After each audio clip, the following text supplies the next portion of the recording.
Good morning, everybody. Welcome to Deakin Edge at Federation Square for the third and last of the Archbishop's conversations for 2018. We start by acknowledging the original custodians of the land on which we meet, the Wurundjeri people of the Kulin Nations. We pay our respects to their elders, past, present and emerging, knowing that the work of reconciliation requires our ongoing commitment. My name is Elizabeth Murray. I am the Assistant Curate at St John's Anglican Church in Toorak, and it's my pleasure to be your MC for today. For today's conversation, Archbishop Philip Freier is joined by Patrick McNamara and Bevan to discuss the topic, The State of the State, Victoria Goes to the Polls. Patrick McNamara was elected to the Goulburn Shire Council at the age of 24 in 1973 and served for 9 years, including a year as Shire President. He was then elected to the Victorian Parliament in 1982, serving as leader of the Victorian Nationals and variously Minister for Police, Emergency Services, Corrections, Tourism, Agriculture and Resources, including water, power, energy, mining, fisheries and forestry. He was Deputy Premier of Victoria from 1992 to 1999. After leaving the Victorian Parliament, Patrick has served as President of Rowing Australia and of the Commonwealth Rowing Association and President of Oceania Rowing. He was the Chair of the 2009 Bushfire Appeal Fund, administering the distribution of the $400 million that was raised. He has been Deputy Chair of Goulburn Murray Water since 2014, and with Newhaven and the Honourable Steve Bracks, has been working to bring high-speed rail to Victoria and continues to help regional development. Please welcome Patrick McNamara.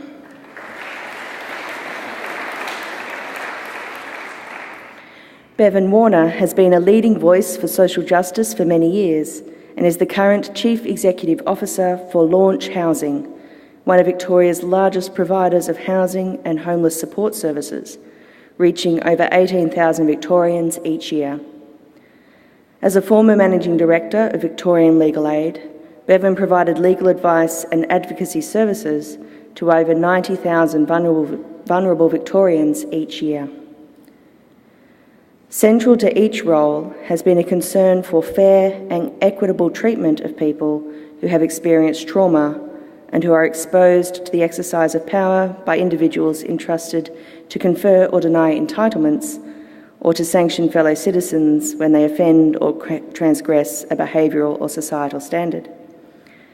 Bevan has worked with governments at state and national levels to design and deliver better, more effective human services and to call out policy and system failures that are setting individuals in our community up to fail. With a belief and passion for individual human dignity and the need to listen and involve people in how to ventilate their human rights, Bevan is well placed to comment on what is and isn't working well in our current structures. Please welcome Bevan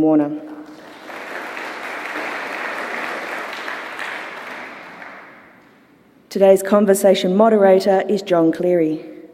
John is a former ABC presenter who worked extensively in both radio and television. As a result of his 30 years with the ABC, he is one of the best-known commentators on religion, including his work with Sunday Nights on ABC Local Radio and The Religion Report on ABC Radio National. John's career began in Perth. He was a member of the original Compass team and co-presenter of the philosophy program Meridian in the 1990s. In 2008, John hosted the Interfaith event hosted by the Catholic Church in conjunction with World Youth Day. He continues to be in high demand as a speaker and moderator, and it is our pleasure to welcome him here today. Please welcome John. This year's a busy one in the political realm in Australia, as we've all observed. The Victorian election coming is the first in a series of three: Victoria, New South Wales and a federal election to take place over the next 6 months or so. They occur during a period of considerable political turbulence at the federal level and disruptive developments in democratic politics around the world. manifesting itself in populist discontent and polarisation of attitudes from Donald Trump in the United States to Brexit in the United Kingdom. So far, Australia has only seen such disturbances on the margins. Yet we too seem discontented with politics as usual. And I think that's the context that underlies much of public discussion as Victoria faces its coming election. So perhaps the first question would go to Archbishop Philip Freier. Archbishop, before we plunge into today's discussion, there's an old dining room table truism, religion and politics don't mix, and we also hear the occasional political voice saying churches should stay out of politics. You are clearly not of that view.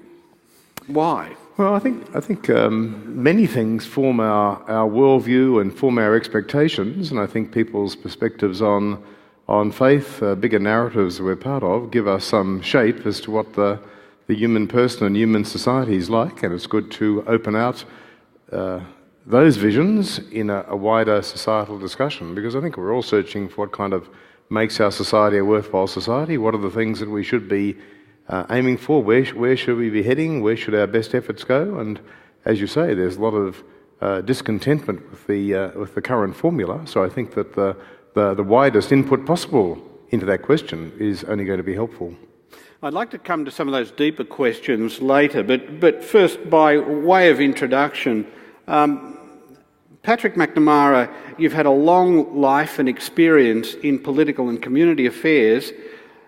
Let's just talk immediately for the moment. What do you think are the key issues presenting themselves to Victorians in the coming months, and the state election in particular? Well, I think they're fairly varied and fairly wide. I mean, every different segment of the community have their own particular hobby horses that they're going to push, and we're going to see all of those. And one of the things that I'm involved in at the moment, which you alluded to before, was trying to do something to deal with the congestion issues in Melbourne and housing affordability.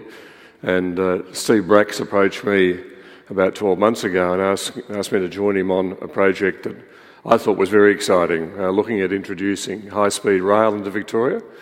And it really amazes me that the Japanese had it from the 1960s. Europe has had it for a long time, all different versions in Spain and Germany and France. The Chinese are building it at a massive rapid rate. I mean, up until about 10 years ago, the largest segment of high-speed rail was in Spain. The Chinese are probably 3 times that size and growing by the size of Spain almost on an annual basis. And one of the things I think that stops us decentralising is this connectivity. We're very centralised in Australia. I mean, just a few very brief stats. We have 5 cities in Australia with a population of in excess of 1 million, with a population of only 25 million. The UK, with a population of 66.5 million, has 2. Only London and Birmingham. The United States, with almost 340 million people, only have 10 cities of over 1 million people. And it's not as though we're lacking space. We're not the size of Luxembourg. And we've continued this urban growth where the Point Cooks, the Craigieburns, those areas continue to spill out. We're not providing all the services for these new and growing areas. We're not even providing proper connectivity, from the fringes of Melbourne into the centre of Melbourne.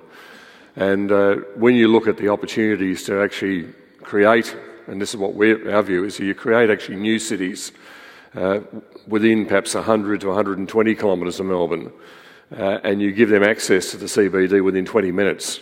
And I think that's a real game changer in terms of creating regional development. And I can talk more about it later, but Steve and I, with the people we've been working with, we believe we can do it without any government money, at no cost to the public purse. You mentioned something very interesting there, that you're working with Steve Bracks on that. That seems unusual in the context of today's politics, which seem ever more polarised. And I want to come back to that issue shortly.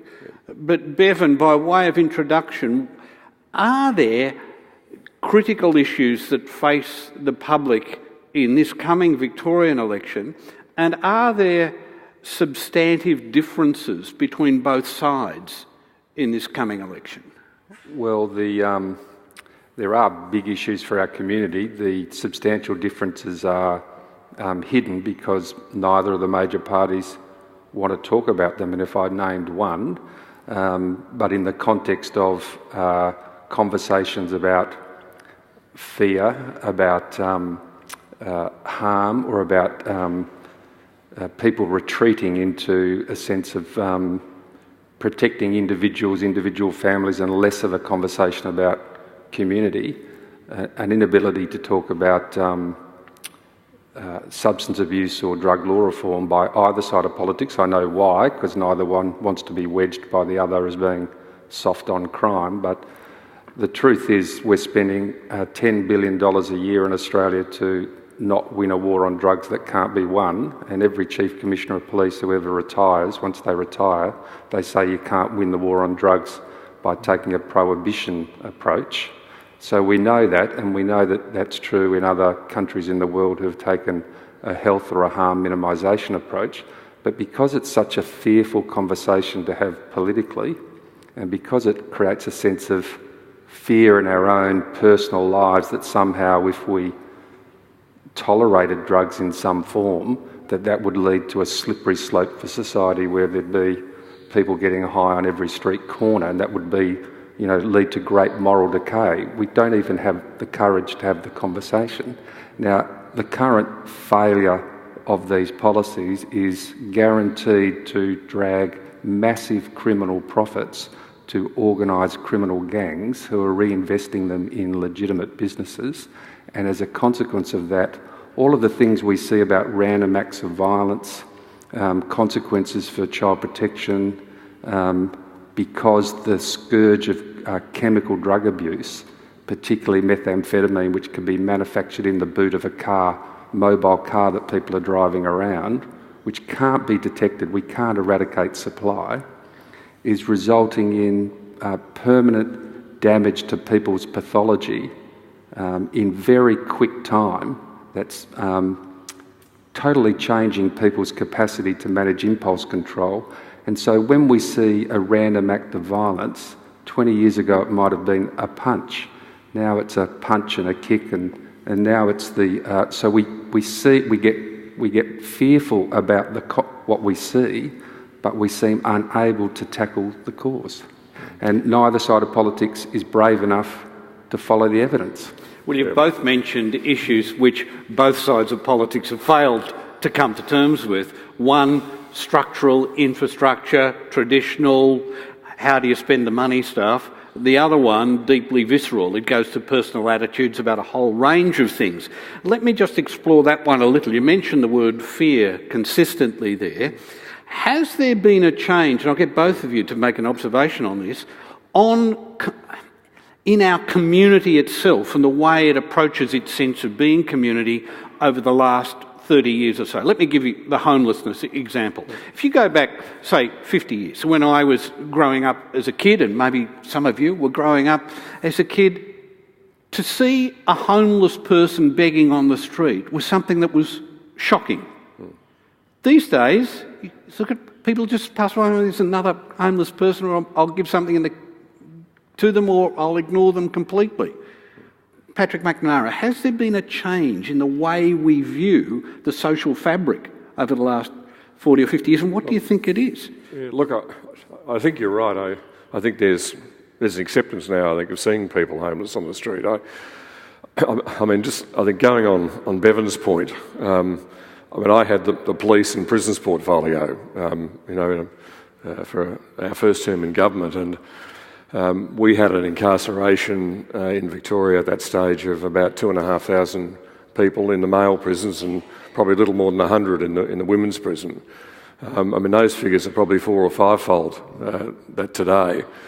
And I've always had the view that no one who gets sent to prison comes out better.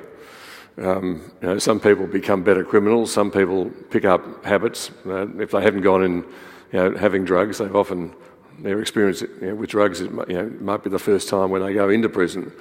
A lot of young people, I think, their lives are destroyed by sending them to prison.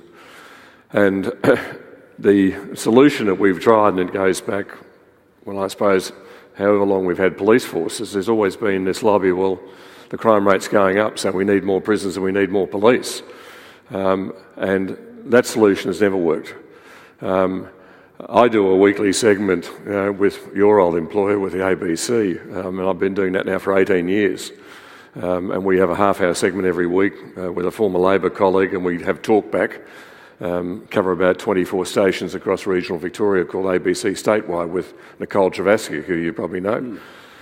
And I've been advocating on that for some time, not something I could actually say, Bevan, when I was in government, but probably I should have, that we needed to look at other ways of actually dealing with the drug problem, because the drug problem is not just a drug problem, and as you rightly say, it finances criminal activities in very much a similar way as the mafia really got a huge leg up during Prohibition in the US.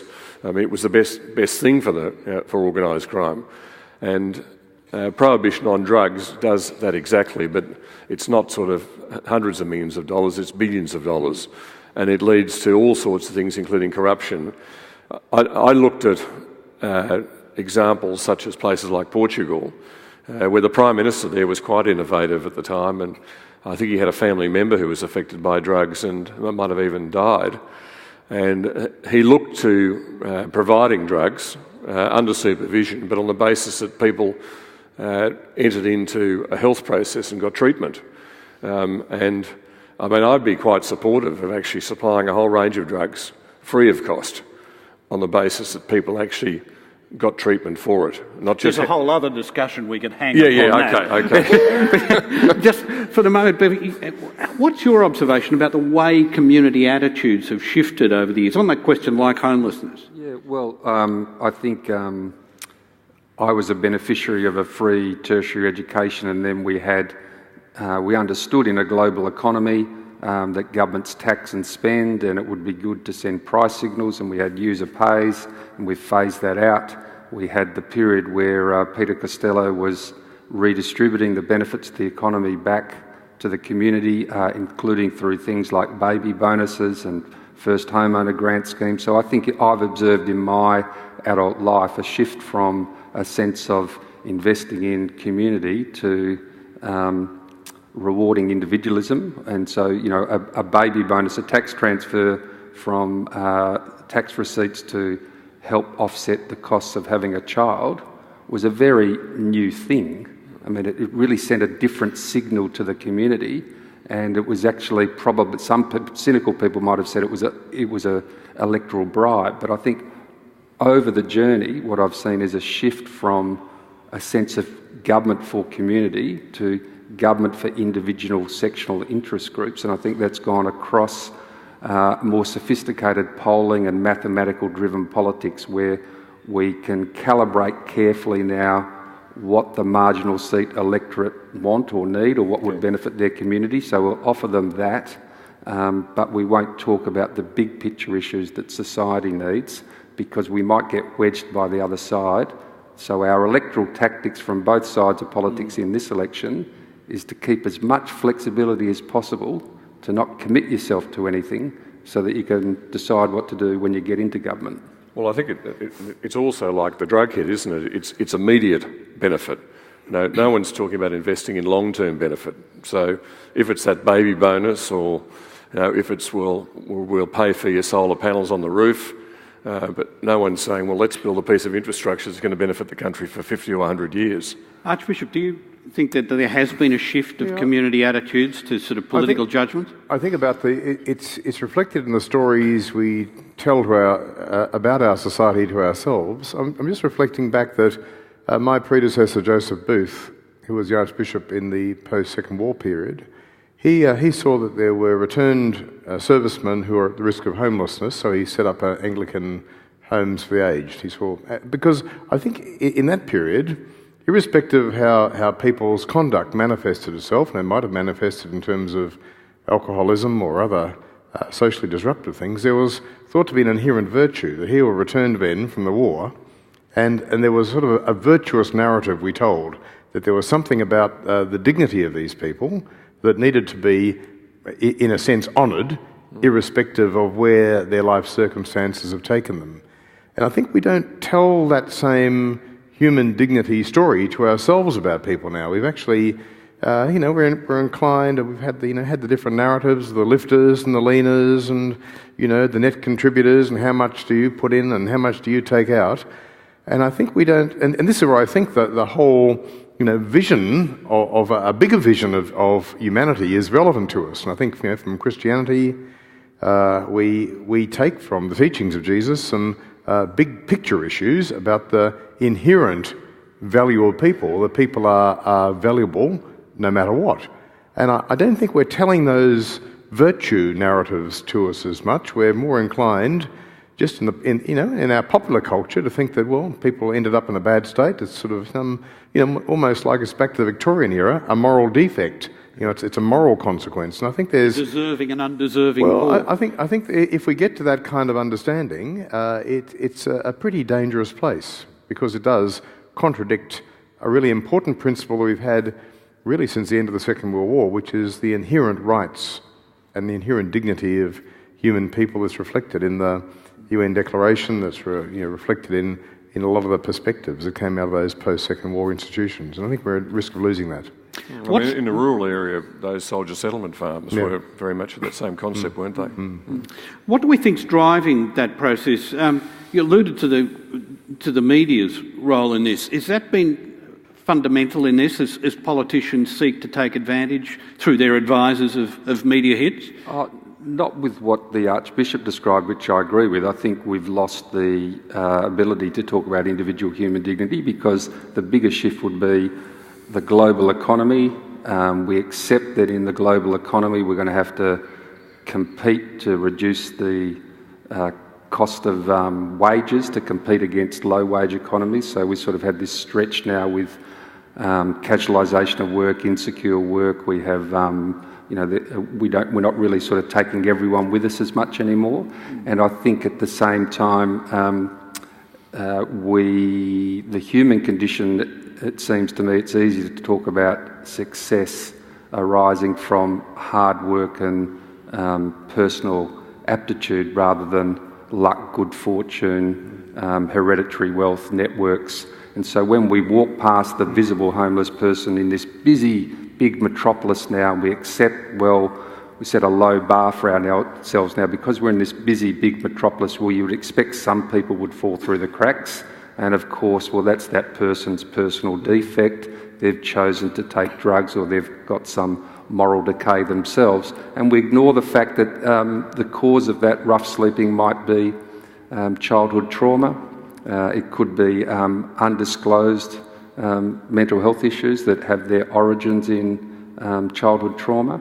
And we tend to walk past and see our success as a product of our hard work, and that person's circumstances as their personal defect. So changing the narrative about homelessness invites us to challenge this idea that my success is completely connected to my hard work and my aptitude, rather than luck, an element of luck, or an element of hereditary wealth.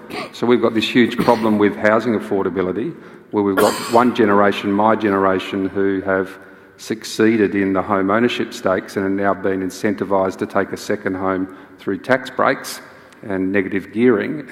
But the people coming behind us, who we expect to be working and paying taxes to look after us as an ageing population, can't get into the home ownership market. Now there's a wealth divide there that we're ignoring at our peril, because the next generation aren't going to be particularly thrilled at the notion that they're being locked out of economic prosperity because this generation's taking it all with us. Patrick, can I ask you about the political culture? We've talked about the community culture, but the political culture over the last 30 years, you had a lot of experience in state government. Has the way in which politics works in government changed. That is, we see sort of, well, if you watch federal parliament, you see this sort of pit bull fight at question time and a polarisation of party positions. Is that polarisation a reflection of a change at a deeper level of the way government works between different parties? In the 30 years you've been, or 40 years, you've been associated with state politics. Yeah, look, I think a few things have changed. Across both sides of politics, more of the people who come into Parliament are coming in through a party organisation system. So, whereas in our party, when I came into the Parliament, we had 15 MPs. None of them would have had an association with politics beforehand. They came out of a business or off a farm. They'd been involved in community activities. I mean, in my case, it was on a council. We had a couple who came with a football background, who were well known in their community because of that. But there were people who had a relationship with their community for a start. You see more people now who work as a minister's advisor or an assistant, or perhaps they've come through a trade union official position.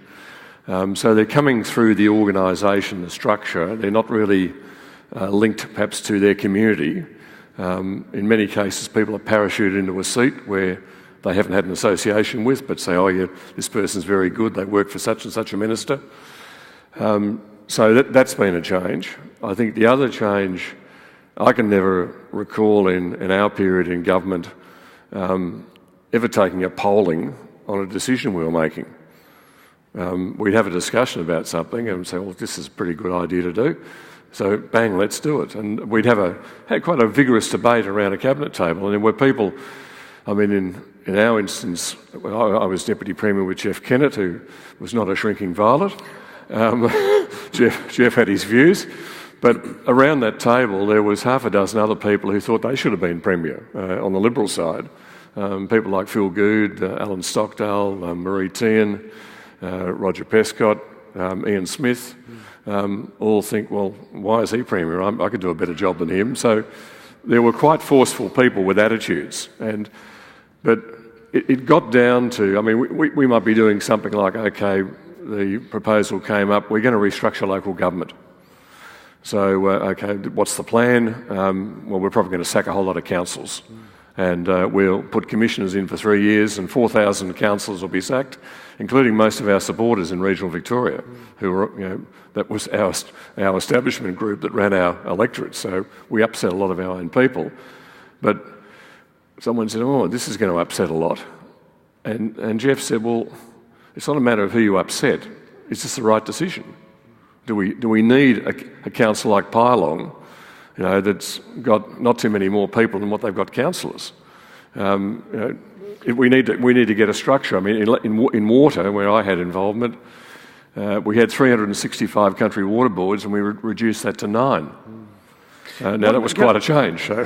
What about cross-party discussions? Yep, okay. That is the practical working between Labor and Liberal politicians, or in those days. I'll give you one very good example of that. And has that changed? Well, when the adoption laws were changing, and it was quite an emotional thing because a young girl who gave up a child, perhaps she was single at the time, and that might have been part of the reason she gave the child up. She then goes on, has a life, she gets married, she has another 3 or 4 children. And may not have told her husband that of its early experience, but that child wants to find out her genetic origins. So how do we actually marry that? And the mother might not want just a knock on the door 30 years later saying, hello mum. So how do you actually handle that? And Don Saltmarsh was the Liberal spokesman, Pauline Toner was the minister, Barry Steggall was the National Party spokesman. We weren't in coalition with the Liberal Party at that stage. The 3 of them sat down for probably a year, and you'd see the 3 of them having a coffee together in the Speaker's corridor, working out all the nuts and bolts of how you actually balance the rights of the child that was given up, the mother's rights, the relationship with the families, the relationship she's in. And we finished up with a piece of legislation that everyone signed off on, and the rest of us weren't going into all those details about Clause 21B, Paragraph C, subsection 1, but they did. And all three of them came back to their respective parties and kept us advised of what the progress we were making. If we had any other views, we'd feed those in. But the three of them then sold that legislation to the respective parties. And I thought we finished up with a good outcome.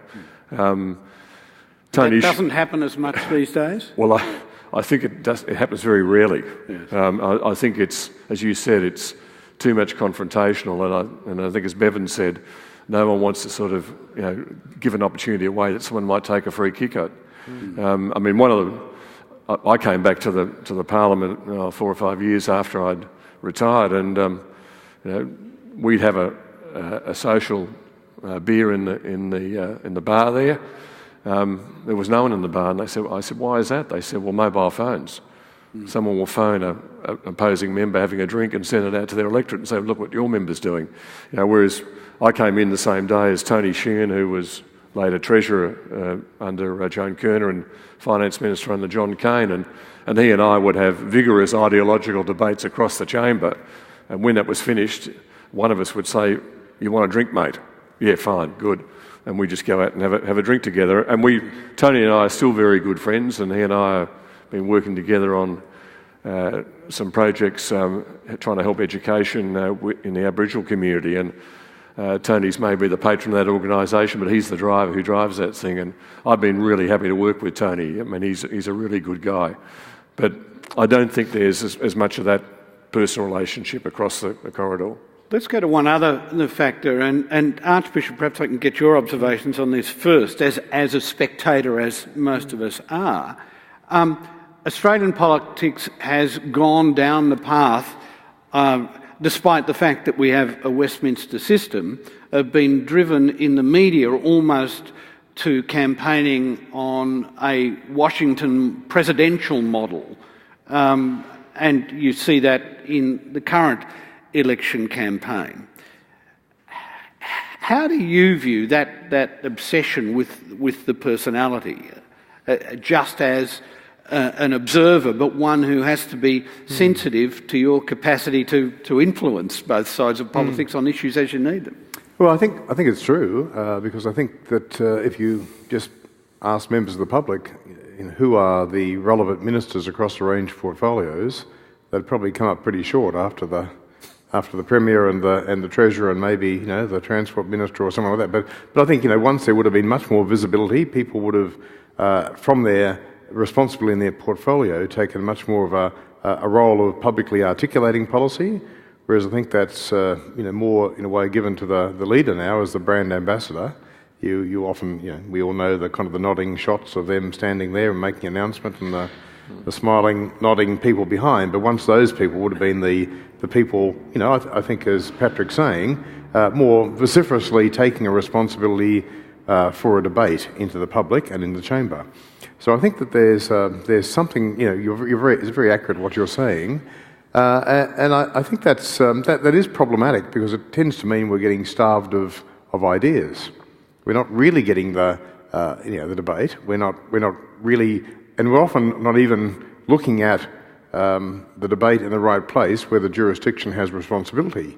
I mean, we've seen here in a lot of things you'll get local government, that people will be coming into local government and they'll be advocating about, in a way, since foreign policy issues, and you'll get all sorts of people who are, because their opinions they feel will get some cut through and some attraction to their supporters.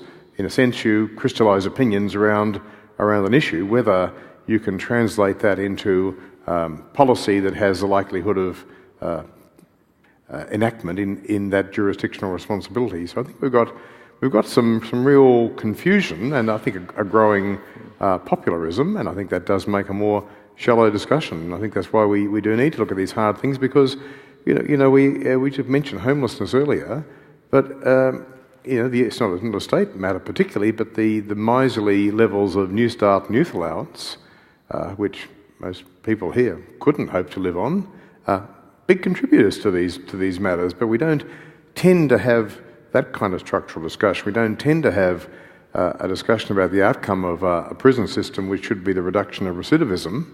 We tend to look at more simply how many people are locked up. So I think we don't really get to the deeper issues, and I think we're not well served because of that. And why that is, I think we might open it up a bit this morning. But I think there is this tentativeness because polls clearly are very important. We've almost seen recently two prime ministers leave the scene simply because of poll results.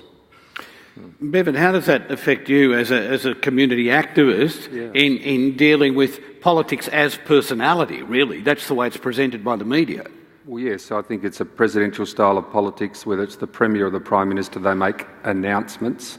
Ministers don't articulate a continuous policy thread to the community, leading the community around the values of what they're trying to achieve, whether that's in education or transport. So we're starved of the debate, and what that means for the bureaucracy and other ministers.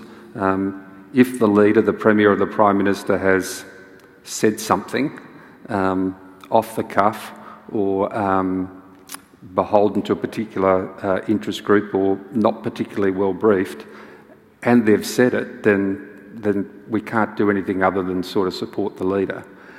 So it does produce a shallow debate and sometimes a chilling debate for opportunities to actually really unpack how we could do things better. Foundationally, are there substantive differences between both sides of politics in this coming election? Bevan? Well, there's a variation on a theme with public transport. They're both lining up to say tough on crime is better and who can be tougher. And beyond that, the differences are very much at the margins.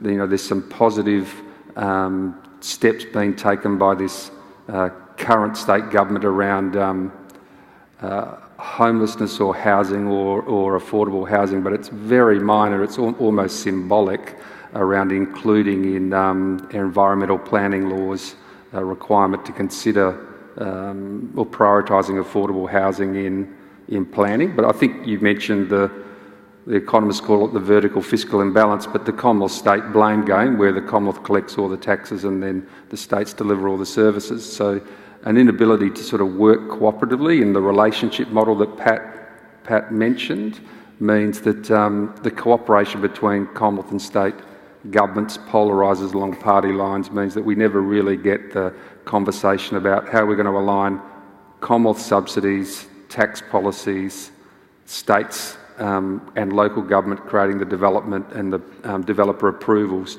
to build a pipeline of affordable housing. So we sort of get into this sort of unedifying sort of paralysis where we have sort of green shoots of great ideas that never really get fully implemented or scaled to address the problem. Then we'll have the Premiers and the Prime Minister meeting together and having a walkout or a list of demands, and we don't really know who's running the show. Patrick, are there any substantive differences foundational differences between both sides as we face this election? Well, there's certainly a difference between the Coalition and Labor on the regional rail project. I mean, they've announced a higher speed rail project up to 200 kilometres, linking a lot more areas. The government hasn't gone as far in that area. The government's gone down the track, obviously, with the solar panels and the battery storage issue, but I mean, that's a bit like the sort of cash offering, isn't it? Here, you go, vote for us and you'll get so much in the next 12 months. That seems to be a difference, though, of not foundational difference. That's a difference at the margins, isn't it? Yeah. It's a difference about how we get there, Yep. not what the objective is. Yeah.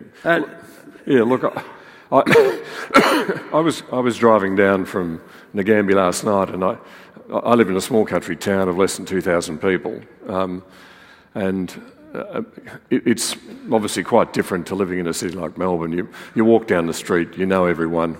You go into the paper shop, he has a chat to you, what's happening today, Pat, and he's telling you, what he's doing.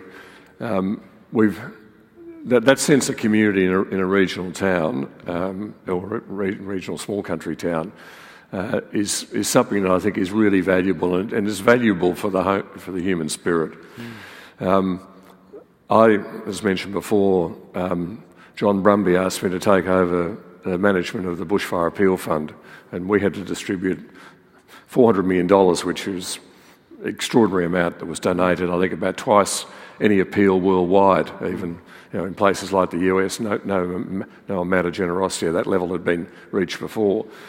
And while we lost over 170 people, and we had many more traumatised, many more injured, and thousands of homes lost, the positive out of it was that communities actually came together. Communities in many areas which were relatively large communities started having meetings on a monthly basis, have a pizza night. People who didn't even know their neighbour next door actually got to meet them. And I saw us getting back to what we have in a small country town. And I think I'm getting back to my other passion and what Steve Brax and I are working on, trying to get people to actually get out into regional areas and enjoy that. I mean, this, on the radio coming down, the Mayor of Warrnambool came on. He phoned in and he said, look, we've got 3% unemployment and we've got 1,000 jobs we can't fill.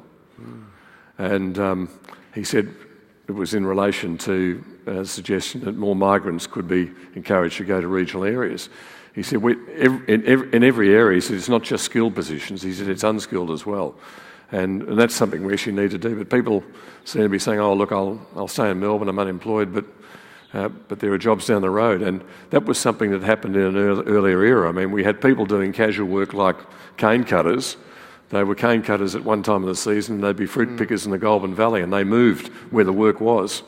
We don't see that mobility of a mobile workforce. And then we have a surplus of jobs in some areas and a surplus of unemployed in others, and we're not matching it. What we seem to be talking about here, though, is politicians up there in Parliament House who may sort of substantively agree broadly on a range of issues with differences at the margins. But what the public are confronted with in the election cycle is sort of artificial polarisation, either media-driven or poll-driven or electorate-driven, to create divide, and those divisions feed into shallow populist narratives, like the law and order narrative. We've got to create a difference, let's have a law and order bust-up. Is that what our politics has become reduced to? Bevan? Well, I think it's clear that the public, the high vote for minor parties suggests that the public are disenchanted with what the major parties are offering. And I think that somewhere in the last 20 years it was demonstrated that you could keep winning elections by running negative campaigns. Whereas in my early adult life, there were very detailed policy prescriptions and platforms that were offered to the public. So you can win an election on a negative campaign, and if you can get away with preserving as much flexibility whilst you're attacking the other side and get the keys to office, then you'll figure it out when you get there. So I think that's not healthy, and people see that. But the optimist in me sees people's outlet for civics becoming more global. So the world's got smaller. We're a global economy. We've got handheld devices. People are now giving voice not to their concern for social good, to Greenpeace or GetUp or World Vision or other internationally networked groups where people are forming identity groups across the globe and through the internet and around Australia. They're not joining their local service club. We're not tethered in our physical community in the way we were. So I think there's a lot of things that are changing, but it's tending towards a sense that our leadership are not leading. Archbishop, let me pick up on that issue, and that is, as you alluded to, Bevan, a lot of the issues are now local but have a global dimension. I mean, just this week we've seen the IPCC come out with another major recommendation on climate change, saying we only got 30 years to take this seriously, and that's foundational change. Historically, the great religious traditions, Christianity being one and the Anglican Church being a particular representative of the Christian tradition, have had a broadly civilising role, a sort of a civic presentation, a way of talking to the politics that stands outside the politics and taking a more global perspective. Climate change seems to be one of those which is potentially central to the religious narrative as much as it is to the political narrative here. Yet both sides of politics, and this is happening around the world, seem to be trapped in sort of populist formulas against a crisis. Is here where civil organisations, like churches and others, have to begin to step into the breach that they've for many years retreated from. Like the church has tended to retreat from active civic engagement over the last 50 or 60 years. Yet here are issues which are potentially calamitous for all of us. The created order is at stake. Well, certainly when I go to international meetings of Anglicans and Christians more generally, these are very much the forefront. People in many parts of our neighbourhood are experiencing these early changes from climate change in terms of people in the Pacific, people in Africa, people in South Asia. So it's very much to the forefront of people's international thinking, and I think that when you're at meetings like that, people look towards a developed country, and especially an energy exporting country like Australia, to look to our responsibility. So while we might have a minimal domestic production of greenhouse gases through our heavy export of both coal and liquid natural gas, clearly we're a major player, and I think it probably is a big issue. I can understand that if you're a federal politician, this is a really hard thing to crack, and if you're, as a state politician, you've got questions of energy security that you're very concerned about, because we've all become used to a much higher energy lifestyle. And I think it devolves down to local politics with who's going to pay for the council waste. Well, I think that's true, and I think we've also, but we in a way, we've set market mechanisms to help us through these things, but then when we don't, as a community, when we don't like the market answer, then there is this great, cry for government to intervene, and governments seem more too willing to intervene. So we end up with market forces half being allowed to work, and then a lot of positions taken, especially surprisingly, because I think there isn't the clear ideological divide between left and right anymore. Sort of letting markets prevail is not just a character of the right, or intervention is not just a character of the left. Everyone will cross over, and in a state like Victoria, we are. I think both parties here are not concerned about privatisation, whereas you go to a place like Queensland, and there's a lot of hostility in the electorate towards the selling off of public assets. So even around Australia, our state polities are quite different. So, but I think what you're saying is absolutely correct, and there is an important voice for citizens, however they are informed and however they gather, to have an opinion into these matters. And I think that's probably the missing dimension of that opinion being voiced and actually being seriously heard. I think just a final observation, because I think we're getting to time. Look, Patrick. I think where people get their information now is obviously vastly different. I've got 4 children from their mid-20s to their mid-30s. None of them buy a newspaper. They would very rarely listen to, say, a talk show radio station. They're listening to music and other things. But they're picking it up in other ways. A couple of them are really well informed in a whole range of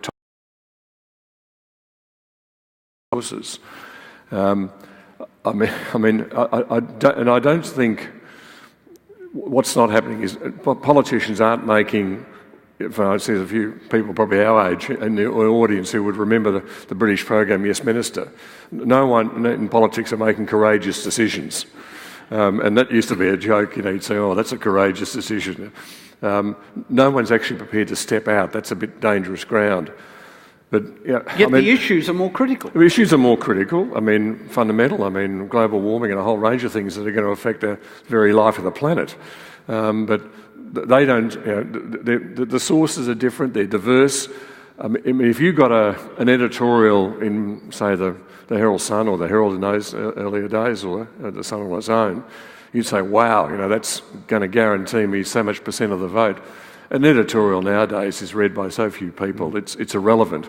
If you had a church leader come out and say, well, bang, do this, going back 100 years like Daniel Mannix did on conscription, fighting Billy Hughes, and he beat the Prime Minister. You wouldn't see that. I mean, with great respect to His Grace, the churches haven't got that thumping power that they used to have. And when Daniel Mannix told the Catholics to leave the Labor Party, they did back in '56. So the sources of power and influence and how people make their decisions is so much more diverse, much more confusing, and so much more difficult to get at. There's no single one source or two sources. You round those up and you've got a political future. Bevan, finally, are you optimistic or pessimistic about renewed civic engagement in beginning to reshape politics again? Because it's certainly urgently needed. Well, I'm optimistic, but it'll be the people, the 20 to 30-year-olds who will reclaim the mantle of leadership. I think there's the way they absorb information, the way they participate in the world is very different to my generation. I've had politics described to me as the art of the possible. Now, maybe that's always been the case, but I think that's setting a low bar expectation, and nowadays with sort of horse trading and marginal seat politics, it's very short term. It's not the politics of what's the right thing to do that Pat was describing with his local government example. And I've also had people invoke the importance of data or evidence because we're in this big data world now. I had a senior federal cabinet minister speak to me about 2 months ago, show me the evidence. So when I showed him the evidence, he cherry-picked a bit of data that suited the view that he wanted to run with anyway. And are they true facts or false facts? Well, yes. But then, the conversation we just had about climate change, and I'll end on this. As a European outpost in Asia, we've still got this fortress Australia mentality. We're a bit fearful. We want to sit underneath the arm of America, and we say, well, we're only 1% of global emissions, so don't ask us to do any of the heavy lifting. But what about a much prouder and more accurate statement which invokes the moral compulsion to act, which is we are the 13th biggest economy in the world. For a relatively small population, we're sucking up a lot of the world's wealth. Now, when you characterise it in those terms and have leadership that talks about what our moral obligation is to act in favour of addressing climate change and making sure that things are actually both sustainable and more equitable, it's a very different conversation to say, well, my electricity prices each quarter are sort of a bit more than they should be. Thank you very much to our speakers. I now turn to you for questions. There are a couple of microphones going about. From my own observations, it seems that all politicians now are only interested in being elected, not being elected to do anything. Would you care to comment on that? We've had so much analysis of what is wrong with for so long. People talk about the age of analysis we've lived in for a long time, but I just make an observation about the general professionalisation of everything we do. And if you look at our political representatives, we've got an over-representation of what we'd call professional managerial type occupations, and a lot of contacts seem to come from the involvement at tertiary institutions, the student politics sort of thing. I'm wondering whether it's ever possible. People have talked about our political representatives being called up like a jury's called up. Don't have professional representatives at all. If you're interested in a vision for the country, you think you can have some sort of input on that, volunteer for political service like you get called up for jury service. John, here, look, thanks very much for the question. I think politicians have always campaigned to get elected. I wouldn't say that I was any different in that respect.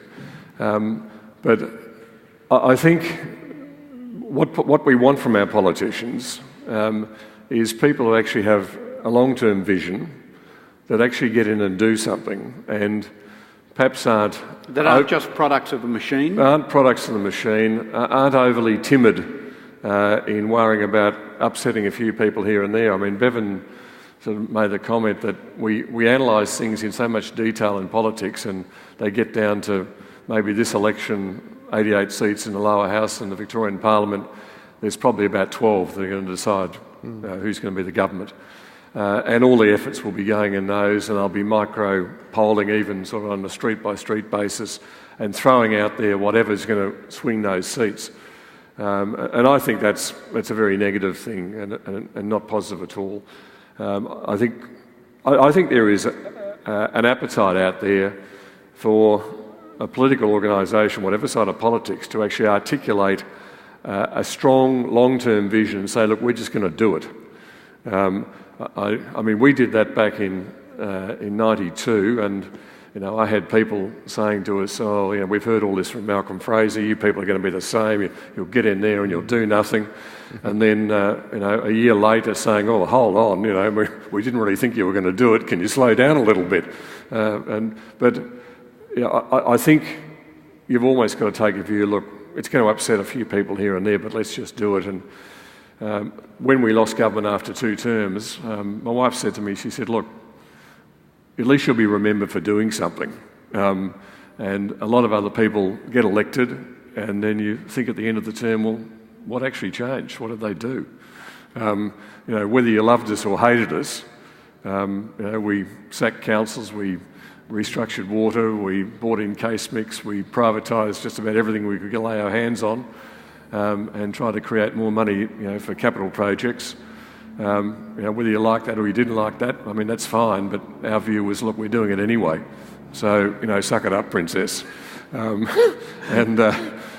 don't think you see that sort of attitude in government now. And I think, look, John Cain, I came into Parliament the day John Cain got elected. John Cain obviously had a strong Labor background. His father was also a Labor Premier. John Cain deregistered the BLF, which was the forerunner of the CFMEU. He seized their funds, and they were locked up for about 30 years, and he jailed them. Norm Gallagher, John Cummins went to prison. I couldn't see that happening either federally or state with a Labor government today. And why did John do it? I mean, it upset a lot of people in the trade union movement. I mean, we used to bait them across the chamber when they'd start attacking us, not thinking about working people. I said, well, one thing about us, we never jailed a trade unionist, not like you lot. We're going to see any go to jail from the finance sector in the... Well, I mean, equally, I think we should. I mean, I think there are people in insurance and banking have, I think, lost the faith of the community and deserve to be, up before a criminal court. I think no one should be exempt, and I think our side of politics should take as hard a line on that corporate misdemeanours as John Cain, took on a rebel union that were really destroying a lot of the construction industry in Victoria. But will we see it again today? Who knows, John? In relation to the first question, I agree with Pat. We need people who are prepared to articulate a long-term vision for the betterment of the community, but unfortunately, I think the pre-selection process and the electoral process rewards people for playing it safe and not sticking their neck out. But in defence of politicians, I think they work incredibly hard. We demand a lot from them 24/7. We don't pay them a lot. I think most of them, or all of them, go there with the idea of service. But I think the way our political system has worked is that we're not seeing people who are brave enough to explain what their vision is for the community. I think, in response to the second observation, I think there is some merit in systems which allow, perhaps technocratic appointments into a cabinet. I think there's something to like about that. But we don't have that system. I don't know how we'd ever put it in place.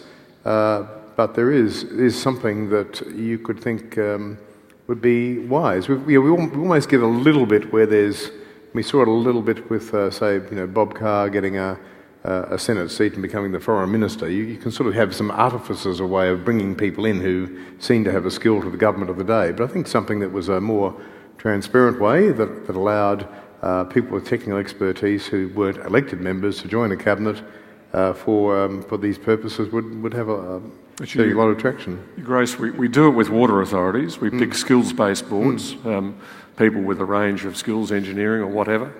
I think there's an opportunity to do that with local government too. Perhaps you have a proportion of local government elected, but you have a range of people who are appointed based because of skills. Would the function of government change the way it works if we had 50% women in the Parliament? I don't think of myself as being a cynic, but I don't take a lot of interest in politics, not a heavy interest. But it's when I see a politician in the flesh, and Pat has been quite articulate and knowledgeable, I have a lot of admiration for you. And the recent series on the ABC with Annabelle Crabb, where she, prior to the last federal election, where she was having dinner with the politicians, I thought that was very interesting. You see the politicians out of their political context when they're themselves, and I think that's good. So, well done, Pat. Thank you. The Church took a singular line on this, Archbishop. One could almost call the decision to permit the ordination of women was a bit akin to the Liberal Party coming to terms with quotas, wasn't it? Well, cultural changes, I think, but the important ones. So in Diocese of Melbourne, we are very committed to the participation of women in all levels of the governance of our church, and so it's only on last Saturday that soon we'll have half of the 4 assistant bishops in Melbourne. 2 of those will be women and 2 will be men. Does that matter in practice? Has it changed the culture? I think it does. Look, I think it's a journey in progress, but I think it does matter. I think that there's a lot of inherent bias that is gender-based bias that is reflected in institutions, and they have a natural convention and conservatism, and this is a very, I think, positive disruption to those conventional understandings to have. So it's not just a matter of principle. There is substantive change because culture change is affected. I think it does. Yeah. I think it's we are better as human organisations when we have the greatest involvement of a representative, part of our community and our humanity. And I think that politics is only helped by it being more representative and women having a greater participation. And you'll tell your Sydney colleagues about that consistently. They often do. So I think the answer is yes, gender equity and diversity generally would be good in the federal parliament, but not if women or people from diverse backgrounds have to behave like men. And the former Foreign Minister Julie Bishop described question time as being theatre, and that part of their job was to perform. And I think equal numbers of women in the parliament by itself doesn't solve that problem. I also think it's important that we recognise that we've got a long way to go as a community. I know people who, public figures who wouldn't appear on a panel like we've got this morning, an all-male, white, privileged panel who wouldn't appear on a public panel without women being represented. So I think there is something about diversity which is easy to roll off the tongue, harder to put into practice and harder to change a sort of very well-established male power structures in our community. And I applaud everybody who's working towards doing something about that. Yeah. Look, the Labor Party, I think, are virtually on 50% in the Victorian Parliament on gender equality. The National Party, who for years had no women, now we've got 3 women in the Parliament. So things are changing, and I think it does create a different dynamic, and I think it's a positive. I mean, I'm on a water board, and all the water boards in Victoria now are gender equal.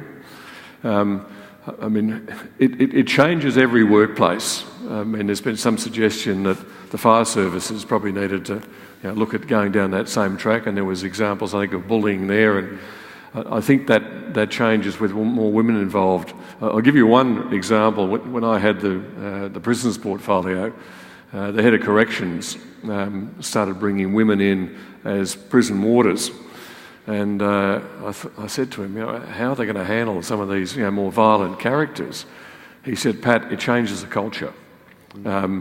He said, the culture of the macho prison warder and the macho criminal, he said, it just leads to confrontation. When someone stands up the warder, his reaction is, well, I'm not going to put up with that, and someone gets belted.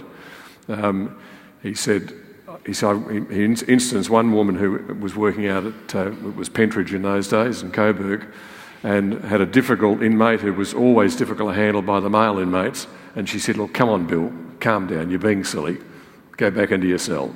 And he said, oh, okay, love. and he went back very meekly.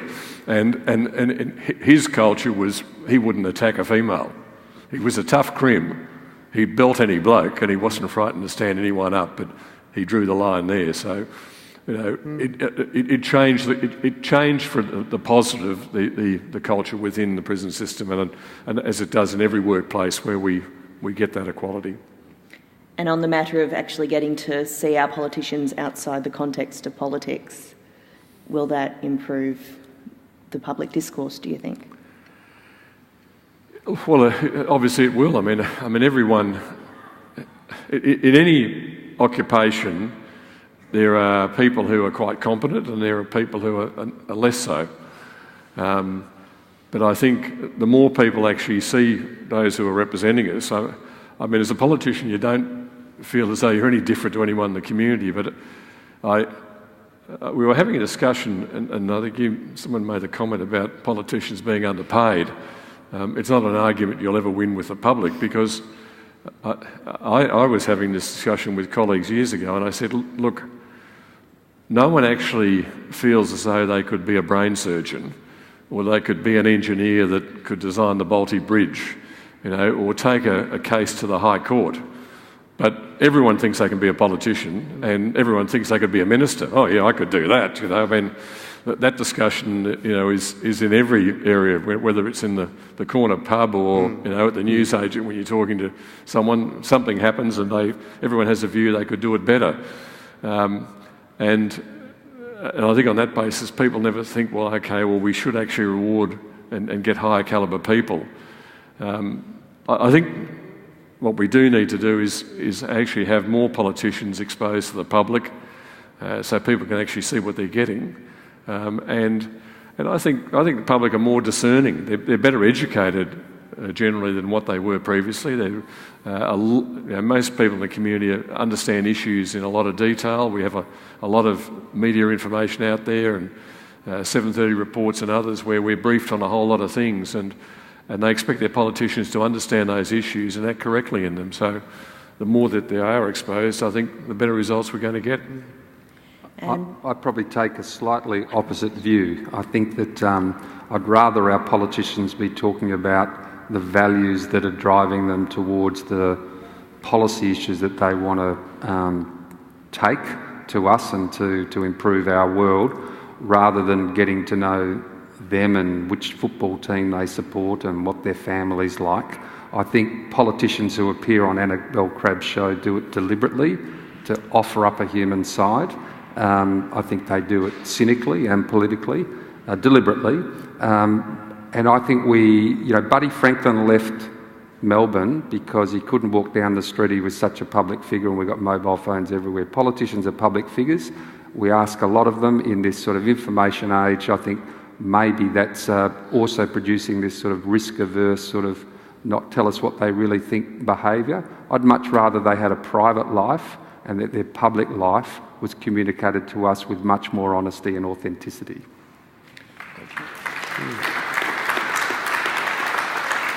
What do the panel think of the politicians? There's so many politicians who claim to be Christian.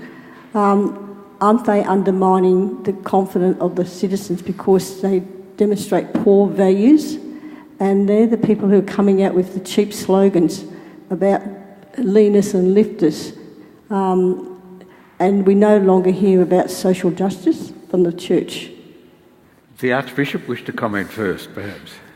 Yeah, I would have thought that the sense of the public Christianity of political life in Australia is a lot lower.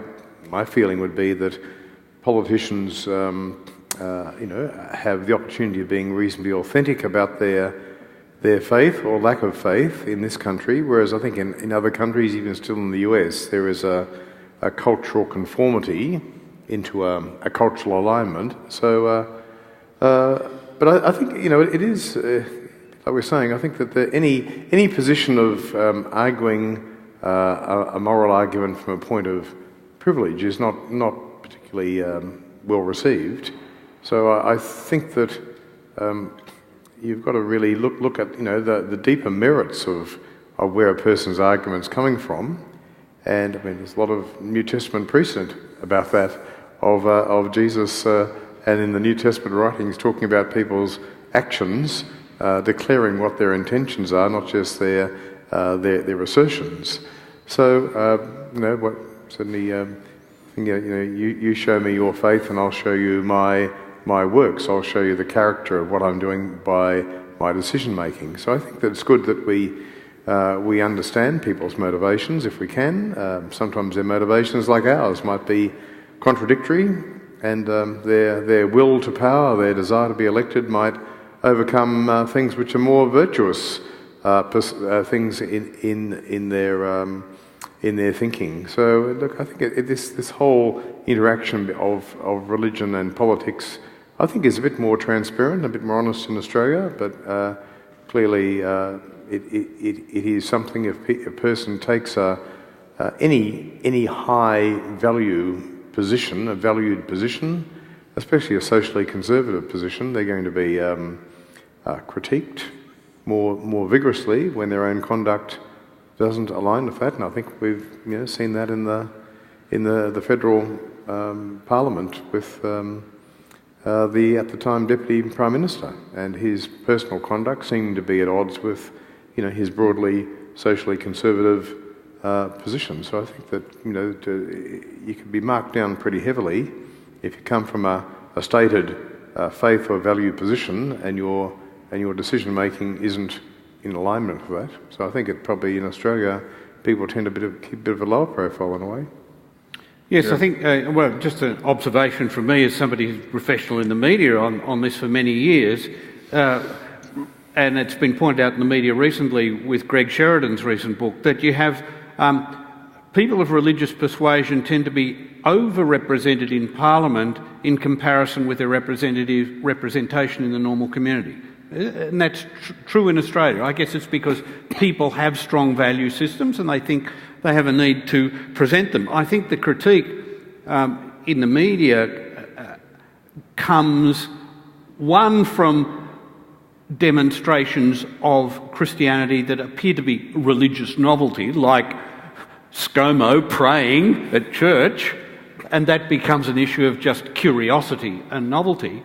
The other issue is one where religion is seen not to be an expression of the genuine faith of the person, but a privileged bat with which to beat other people or to inflate an issue. And there I think religion can be a tool of abuse, where it becomes a club on which to berate others.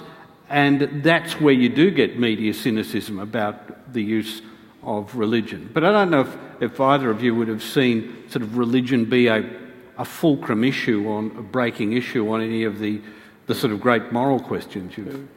I mean, we're quite different to the US, aren't we? I mean, I've got to say I cringe a little bit, when you see American politicians sort of calling on the Lord and justifying everything they're doing on that basis that I'm a stronger believer than someone else who might be an atheist. I think what you're wanting in public life is, people who've just got decent values. Authenticity. Yeah, well, yeah, as I say, cut through the BS. And I mean, I suppose our family were Irish Catholic background, and I had 10 years of a Jesuit boarding school. Aside from the twitch, I was basically not affected. But it's like I suppose a lot of people who sort of had that religious background. I mean, we go to church at Easter and Christmas, and that's about it. And that's as much a bringing the family together when they all come home with husbands and wives, etc., and we do something as a family. But I can't say that we're a strongly religious family now, but I think all our kids have got great values, and they're fair in the way in which they live their life, and I think we're proud of that. I had a daughter who was involved as a voluntary role. She set up teaching Vietnamese kids in the Housing Commission flats in the suburbs nearby, and others who've done a daughter who went to Tibet as a volunteer to help doing dental nursing. They're the things you're proud of. They're doing practical things that you think are good in terms of being a human being. And I get great personal pride in actually seeing that. It's the fact that they don't go to church every Sunday, I don't think really is that important. I'm sorry, Your Grace, but I think it's more how they live their life and the sort of person they are. I think that's the important thing, rather than going to church on a Sunday and then, being a demon on Monday. I think the question included the word social justice, and I think that can mean a lot of different things. That means a lot of different things to different people. For me, power and wealth, separate things, often go together. Most people, institutions, the banks, where power and wealth is concentrated, it's rarely given up voluntarily. My own worldview is that we should be always aiming to push back on power and wealth, to make sure that we're creating opportunities for people who don't have the same sorts of privileges or birthrights or entry into our world, to give them equivalent opportunities to participate fully, and that our society should always be monitoring the edge of power and wealth. That's the way I look at social justice, but that's my set of values, where they came from in my home, and I wish politicians would talk to us about their values so that we could get a sense of what they're trying to achieve, and to be bolder in articulating a vision for how the world would be a better place if we entrusted them with the keys of office. Thank you very much to our panel, and our thanks to everyone who made today's conversation possible, and thank you all for attending today and through the year. The Archbishop will now add his thanks and close our time together in prayer. Yes, thank you, Elizabeth, and thank you, John. It's been good to open up this area. We'll soon be at the ballot. You have something of a feeling maybe it's we all seen too many of these, but a bit of a less sense of the anticipation of what an election actually will achieve. I think there's a bit of a futility and a resignation, because I think there's a lack of that real differentiation from earlier times, and I think that's why sometimes people who seem to promise outsider views are somewhat attractive to people, because of a sense of that the weight that not much will probably change. But thanks for your participation, because at the end of the day, you are the people who run this process, not politicians. You're the ones in the middle of it. So thanks for your interest in this. And I have a personal great respect for people who put themselves forward for public office.